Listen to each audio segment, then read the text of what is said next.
В Москве Всероссийский азербайджанский конгресс совместно с Астраханским отделением ВАК организовал двустороннюю встречу администрации школы номер 157 и средней общеобразовательной школы номер 11 имени Гейдара Алиева «Астрахань».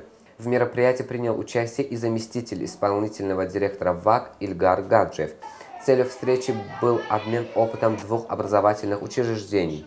Заместитель директора школы номер 157 Светлана Балханова рассказала о работе школы, состоявшихся мероприятиях и новых проектах, которые реализуются учащимися. А на днях, заметила она, ученики 157-й школы приняли участие в Олимпиаде по азербайджанскому языку. Свои знания испытывали 29 азербайджанцев, а также ребята других национальностей.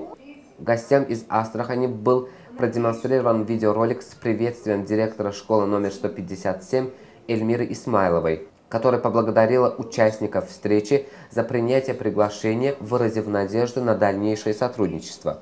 По словам директора учебного заведения номер 11 Татьяны Тихомировой, в ближайших планах Астраханской школы организовать видеомост с учащимися Московского образовательного учреждения.